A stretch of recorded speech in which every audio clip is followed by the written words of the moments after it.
अस्सलाम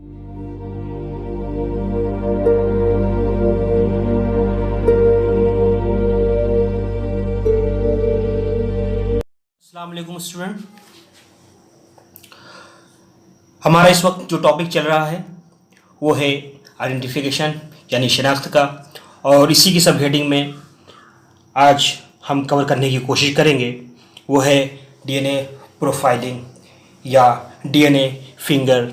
प्रिंटिंग। अभी हम लोगों ने जो लेक्चर नंबर 4 में पढ़े थे फिंगरप्रिंट है ना, या और फुटप्रिंट, उससे जैसा ही ये डीएनए प्रोफाइलिंग या डीएनए फिंगरप्रिंट भी होता है, और इसे डीएनए टाइपिंग भी कहते हैं। या अगर इसकी तारीफ तो हम अभी आगे पढ़ते हैं, या अगर मैं अभी इस इंट्रोडक्शन में बात कहूँ तो इसमें ये कहते हैं कि उंगलियों के निशानात है ना, जो भी पहले हम लोग पढ़ चुके थे, की तरह ही जो है ना, एक तो उंगली के निशानात होते थे जिसमें ग्रुप्स रिजेस होते थे, ठीक है। अब ये कह रहे हैं कि उसी की तरह ही जो है इस सेल्स में यानी खलाइयात में है ना जो मौजूद डीएनए होते हैं है ना, जो कि क्या में जो न्यूक्लियस में होते हैं है ना, जो न्यूक्लियोटाइड सेल होते हैं उसके अंदर डीएनए मौजूद होते हैं। उनका जो पैटर्न होता है उस पैटर्न को हासिल करके है ना उसकी स्टडी की जाती है। उसी को ही क्या कहते हैं, एक डीएनए कहते हैं, मोटी मोटी फॉर्म में आप ये समझिए है ना, यानी कि सेल से खलियात में मौजूद है ना डीएनए का जो पैटर्न होता है उसे हासिल करके एक स्टडी की जाती है। उसी को ही क्या कहते हैं, डीएनए कहते हैं। डीएनए फॉर्मेटिंग इज आल्सो, जैसे बताया आपके डीएनए टाइप है, the application of DNA technology to forensic medicine. अब जो है कि अब ये इसका हम रियल डिफिनेशन देख लेते हैं कि DNA fingerprinting is a way to identify a certain individual rather than simplify identifying a species or particular trait. यानी कि कह रहे हैं कि एक खास इंडिविजुअल को पहचानने के लिए, ठीक है ना, अब वो कोई स्पीसीज भी हो सकती है, कोई इंसान भी हो सकता है, या पेड़ पौधों की भी जीन्स को मालूम करने के लिए है ना, या कोई एनिमल्स हैं उनके कुछ बाकियात को मालूम करने के लिए क्या क्या उससे मदद की जाती है, यानी डीएनए से उनकी मदद ली जाती है। दूसरी देखिए इसके आगे क्या, a technique used for scientist to distinguish between individuals, यानी कि दो इंडिविजुअल्स हैं उनके दरमियान तफरीक करने के लिए भी साइंटिस्ट जो है इस तकनीक का इस्तेमाल करते हैं, जिसके ज़रिए से एग्जैक्ट मालूम हो जाता है ना, कि ये जो है आपस में एक दूसरे से जुड़े हुए हैं या नहीं है ना, या इनका आपस में लिंक क्या है, इसके ज़रिए से डीएनए के ज़रिए से मालूम किया जा सकता है। तो एक जहां अभी जो पढ़े थे, the application of DNA technology to forensic medicine is the most remarkable recent advances, यानी कि ये कह रहे हैं कि ये फोरेंसिक मेडिसिन में जो डीएनए टेक्नोलॉजी का जो आज के तरक्की याफ्ता दौर में है ना बहुत ही अहमियत का हामिल है। इसके ज़रिए से है ना एब्सोल्यूट शिनाख्त हो जाती है, या ये कहेगी कि ये किसी बच्चे के फादर को बताने का है ना कि पैटर्निटी साबित करने के लिए, या मुजरिम को पकड़ने के लिए, बहुत पुराने ज़माने में है ना, या कोई हादसात हुए होंगे उनको पता लगाने में है ना इसकी मदद ली जा सकती है। इसी को ही है ना डीएनए टेक्निक कहते हैं, या डीएनए फिंगरप्रिंट या डीएनए प्रोफाइल कहेंगे। और इसके अलावा डीएनए की हम और बात करें तो कह रहे हैं कि in DNA profiling DNA extracted from sample is analyse, तो यानी कि सेल से जो है ले लिया जाता है न्यूक्लियोटाइड सेल से, और उसके बाद एनालाइज किया जाता है इसको, ठीक है ना। और एक्सेप्टिंग कह रहे हैं कि तभी सभी इंडिविजुअल्स में इनमें फ़र्क कर किया जा सकता है। हर इंसान का अपना इंडिविजुअल का अपना एक पैटर्न होता है, ठीक है ना, डीएनए का, जो वो इस इंसान से दूसरे इंसान से वो अलग होता है। लेकिन से एक्सेप्ट करें, एक्सेप्शन है किस चीज़ है, मोनोजाइगोटिक ट्विंस से, यानी अगर ऐसा ट्विंस है इसका मतलब ये हुआ कि जो ना है ना कि जुड़वा बच्चे है ना जो एक वक्त में एक ही फर्टिलाइज ओवम से पैदा हुए हैं है ना, तो उनके अंदर कह रहे हैं कि अगर एक्सेप्शन हो सकता है कि उनके अंदर प्रोफाइल जो डीएनए कराएंगे तो लगेगा हाँ से हम ये जुड़वा बच्चे हैं, क्योंकि वो एक ही स्पर्म्स और एक ही ओवम्स के दो जाइगोट्स बनने के बाद से जो इनका वो जुड़वा बने हुए, तो उनके प्रोफाइलिंग उनका जो डीएनए प्रोफाइलिंग वो सेम हो सकता है, ठीक है ना। अदरवाइज अगर देखा जाएगा पूरे इंडिविजुअल का, हर इंसान का अपना अपना डीएनए होता है, उससे क्या होता है उसका फ़र्क किया जा सकता है, उसकी शिनाख्त की जा सकती है। अब इसकी हम स्टूडेंट आगे बात करते हैं कि ये किसको इसने इन्वेंट किया था, इसका ईजाद किसने किया था। वो एलिक जेफरीज थे जो 1984 में इसको उन्होंने क्या किया था, इसका ईजाद किया था, यानी इसको डिस्कवर किया था।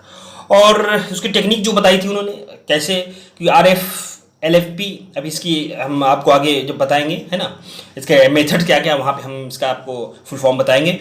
और technique to person identify and label to as a DNA fingerprinting akin to fingerprinting. वो बता रहे हैं कि वही फिंगरप्रिंटिंग जैसा ही होता है ना, उसके ज़रिए से ये मालूम किया जा सकता है कि किसी शख्स की शिनाख्त क्या है। और कह रहे हैं कि ये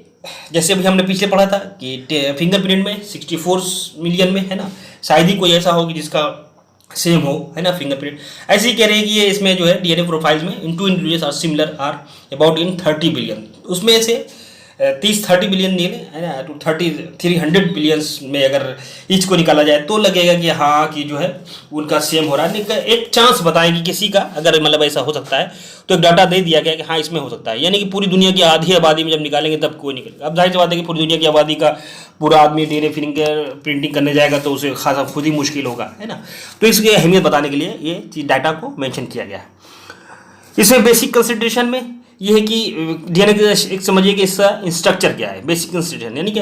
डीएनए क्या है कि is long polymer of nucleotides होता है, और सभी जो है इसके अंदर क्या होता है, फॉस्फेट होते हैं, डीऑक्सीराइबोज होते हैं, और ये सभी चारों जो है ना आपस किससे जुड़े होते हैं, एक दूसरे से हाइड्रोजन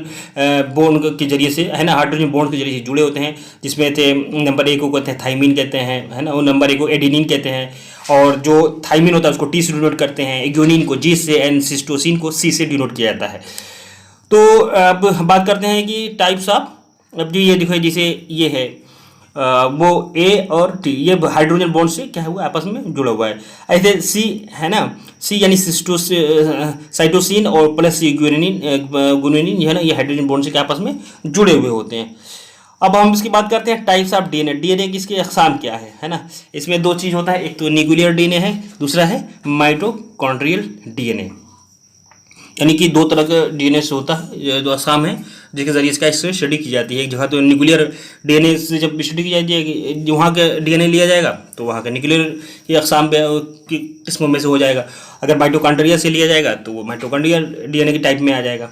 अभी कह रहे हैं कि मेथड फॉर, है ना, क्या मेथड कैसे एनालिसिस करने कहते हैं। कह रहे हैं कि 4 मेथड होते हैं एनालिसिस के, और बस हम लोग मेथड जान लेते हैं। अब अगर वो मेथड किस तरह से होते हैं, कैसे होते हैं, अब वो क्या है उसकी अलग बहस है पूरी, है ना, और हमें उसकी ज़रूरत भी नहीं है यहाँ पर। हमें जस्ट इंट्रोडक्शन, आपको मैंने हर लेक्चर में बताता रहता हूँ कि हमें क्या है कि हाँ इंट्रोडक्शन देखा है, एग्जाम पॉइंट ऑफ व्यू से हमें एक तो पढ़ना है, दूसरा क्या है कि हमें इसको ताल्लुक से एमसीक्यूज जो आते हैं उसको पढ़ने हैं, और कभी अगर हमें ज़रूरत पड़ जाए, है ना, मेडिकल एज ए प्रोफेशन होते हुए हमें किसी उसमें अगर मदद करने की ज़रूरत पड़ जाए तो हमें उससे क्या है अवेयर रहें। इस तरह से जो है इसका हमारा क्या है, ये मकसद है इस तिब्बी कानून का पढ़ने का और पढ़ाने का। तो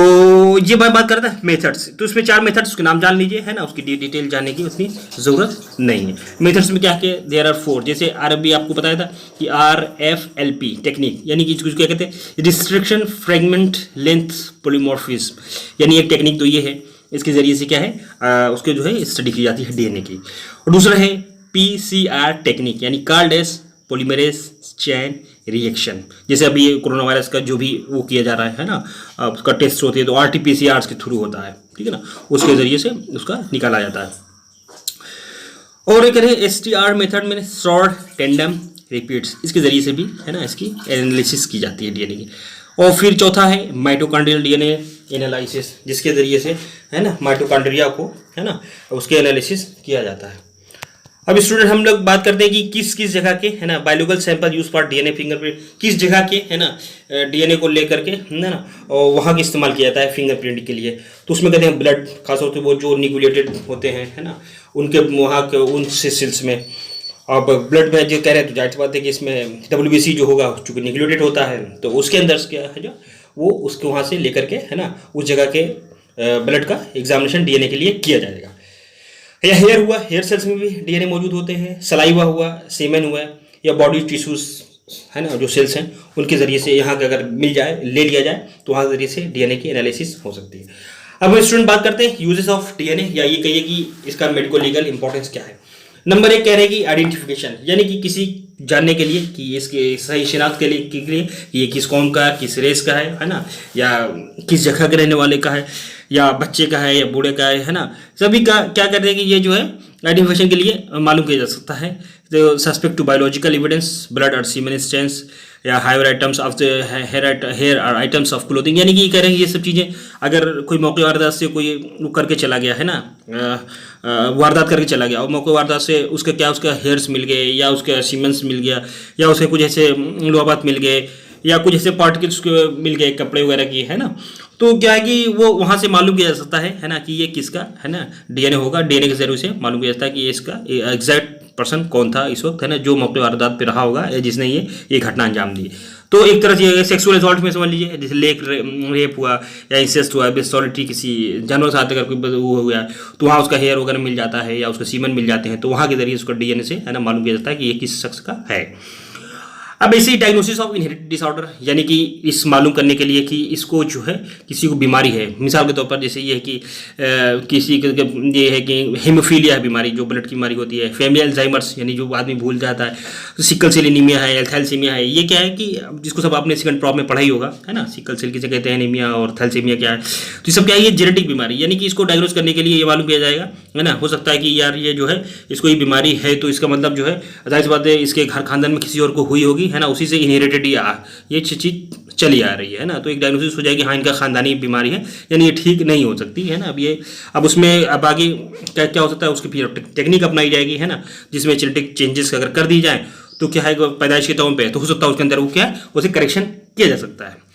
अब एक नेक्स्ट बात करते हैं developing cures of or inherited disorder, यानी कि जो अगर किसी अंदर ये टेंडेंसी है कि उसके जो बच्चे अगर पैदा हो रहे हैं कि उनके अंदर ये चीज़ें क्या है कि वो मौरूसी तौर पे जो पैदाइश है उनकी वो सिकल सेल एनीमिया के पाए जा रहे हैं या हीमोफीलिया के या थैलेसीमिया की वो चीज़ें, तो इसको जरिए से जानने के बाद उनके करेक्शन कर दिया जाए, है ना, उसके डीएनए को, तो क्या है कि इन चीज़ों से है ना को बचा जा सकता है। यही है developing cure for inherited disorder. कोई डिसऑर्डर ऐसा आ रहा है जो कि इनहेरिटेड है, पेरेंट्स चले आ रहे हैं, है ना, मौरूसी है, खानदानी है, तो उसके जरिए से अगर क्योर कर दिया जाए तो वो उसके ठीक हो सकते हैं। और स्टेब्लिश पैटर्निटी, यानी कि वल्दियत, यानी को साबित करने के लिए बच्चे के सही माँ बाप को कामिल यकीन के साथ शिनाख्त किया जाता है कि इसका एग्जैक्ट है ना वालिद कौन है या इसकी एग्जैक्ट मदर कौन है, इसको जरिए से मालूम किया जाता है। और फिर कह रहे हैं कि biologist should only use it particular to protect endangered species. अभी जैसे डिफिनेशन में आया था स्पीसीज वगैरह कि यानी कि कोई चीज़ है कि देखते हैं दुनिया में उसका क्या है कि जैसे अगर व्हाइट टाइगर क्या है कह रहे हैं कि अब इसकी स्पीसीज दुनिया में कम मिल रही है ना। तो अब मान लीजिए किसी जंगल में गए, वहाँ से उन्होंने सर्च किया, तलाश किया कि यहाँ पे ये सफ़ेद टाइगर मौजूद है नहीं, मान लीजिए हर सबका डीएनए उन्होंने मिलता गया कि हाँ भाई जो है ब्राउन टाइगर जो होते हैं वो हर जगह मिलते हैं, लेकिन व्हाइट टाइगर मिल रहे हैं। इसके मालूम है कि इसके स्पीसीज को है ना सर्च करें, या जैसे डायनासोर वगैरह के जो रिमेन्स मिले थे, है ना, उनके जरिए से वो क्या है उनका मैपिंग की गई है ना। मैपिंग करने के बाद ये अंदर लगा उनका स्ट्रक्चर, चूंकि बोन तो पूरा मिला ही था, है ना, उसका ढांचा तो मालूम हो गया था, लेकिन वो किस तरह के रहे होंगे, है ना, उसको मालूम करने के लिए क्या है कि वो डीएनए का पूरा सैंपल का उसका स्टडी किया। तो उसके बाद डायनासोर का क्या मैपिंग करने के बाद वो एक तकनीक को दुनिया के सामने उन्होंने पेश किया, है ना, डायनासोर की शक्ल को। और ऐसे एक्सीडेंट है, मास डिसास्टर है, investigation and postmortem identification of skeletal remains, mutilated bodies in जैसे तरीके पे खासतौर से भी सुना होगा कि अगर किसी का जो है ना जो खासतौर हवाई जहाज में अगर किसी का एक्सीडेंट हो जाता है ना, किसी की मौत हो जाती है एक्सीडेंट ऐसी कंडीशन में, तो उसके लिए जानने के लिए कि हाँ ये किसकी बॉडी जो मिली है, कुछ हिस्सा मिला हुआ है, तो उसको क्या है डीएनए के जरिए से मालूम किया जा सकता है ना, कि उसके पेरेंट्स के डीएनए लेकर के और जो बॉडी का जो पार्ट जो हिस्सा मिला उसके डीएनए को एनालिसिस के जरिए से ये मालूम किया जा सकता है कि हाँ ये इन्हीं के ही मुताल्लिकात का था या इन्हीं के रिलेटिव था, उसी का ही ये बॉडी पार्ट्स है या बॉडी का जो कुछ हिस्सा मिला है उसके जरिए से ये मालूम किया जा सकता है। और इसी मास डिसास्टर है, इन्वेस्टिगेशन सब चीज़ें आप है ना ये बहुत आसान है, इंशाल्लाह कोई मुश्किल नहीं है। आप हेमोचिड बॉडी है जैसे बिल्कुल सल गलगली है, कुछ नहीं बचा उसका, बस खाली क्या है कि कुछ ही सब चीज़ मिल रहा है ना, बोन ही वगैरह मिला है कुछ,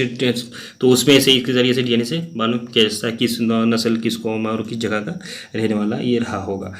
तो ओके स्टूडेंट, ये थी हमारी मुख्तसर सी बात जो कि हमने जो आइडेंटिफिकेशन का हमारा पार्ट था, है ना, आज ये हमारा पार्ट लास्ट पार्ट था, यानी ठीक है। इसके बाद ये हमारा आइडेंटिफिकेशन का पार्ट पूरा ख़त्म हो रहा है आज के बाद से। अब नेक्स्ट हम लोग जो है दूसरा टॉपिक कवर करने की कोशिश करेंगे। तो स्टूडेंट मैं आपसे ये रिक्वेस्ट करूंगा कि आप लोग इसको पढ़िए, है ना, और इसको समझने की कोशिश करिए, बार बार सुनने को सुनिए मुझे, है ना। अगर कोई कन्फ्यूजन फिर भी है तो जैसे साजिदा ने भी मुझसे पूछा था, है ना, ग्रुप पर, वैसे आप लोग भी पूछने की कोशिश करिए, है ना। तो हमने कहाँ से इसको पढ़ा है, हम आपको सारी दलील सारी रेफरेंसेस आपको देंगे और इसको साबित करने और उसको सर्च करने की कोशिश करेंगे। हम जो कुछ बात कर रहे हैं आपसे वो कोई हवा में नहीं बोल रहे हैं, है ना, उसको भी हम लोग पढ़ करके ही बोल रहे हैं। अब जाहिर सी बात है कि अब ये एजुकेशन है, लेकिन हम खुद तो इतने बड़े लोग हैं नहीं कि हम चीज़ समझ सकें, है ना, तो हम लोग किताबों से पढ़ कर ही आपको पढ़ा रहे हैं। तो अगर उसमें कोई कन्फ्यूजन होगा तो हम उसके ज़रिए से आपको साबित करने की कोशिश करेंगे। तो उसके बाद दूसरी बात स्टूडेंट, एक बात ये भी याद रखिए कि अगर कुछ लोग आपको कन्फ्यूजन है कि सर जो है ऐसे ही से जल्दी से पढ़ा के ख़त्म कर दे रहे हैं ना, सारा कोर्स ऐसे ही उन्होंने ना यूट्यूब के ज़रिए से पढ़ा दिया, ऑनलाइन पढ़ा दिया, तो आप ये भी याद रखिए, मैं तो आपको ये कह रहा हूँ कि इंशाल्लाह जब आप वापस लौटेंगे आप लोग इसको भी पढ़िए, इसका नोट बना लीजिए, जब आप लौटेंगे तो इसका फिर से इस पर डिस्कशन होगा, बकायदा हम आप इसका सेशनल लेंगे, है ना, इसका एग्ज़ाम लेंगे, उसके बाद हम जो है क्लियर करेंगे हाँ कि आपको उसका याद हुआ कि नहीं है, कुछ समझे कि नहीं। आप ये बिल्कुल ही मत समझिए कि हम इसको जो है पढ़ा रहे हैं तो इसका मतलब फिर हम जो है आप यहीं से छुटकारा मिल जाएगा, नहीं नहीं, हम आप लोग वापस जब आएंगे ना तो इसको हम फिर से रिवाइज करेंगे, एक एक स्टेप बाय स्टेप चीज़ को पढ़ेंगे। तो बस उस वक्त यह रहेगा हमारे लिखित में, है ना, हम एक मेहनत ज़्यादा करने की उस वक्त ज़रूरत नहीं पड़ेगी, सिर्फ हम बोलेंगे और उसमें समझने का आपस में डिस्कस करने की कोशिश करेंगे और समझने की कोशिश करेंगे। ओके स्टूडेंट, चलिए फिर अपना ख्याल रखिए, इंशाल्लाह मिलते हैं नेक्स्ट लेक्चर में, तब तक अपना ख्याल रखिए, अल्लाह।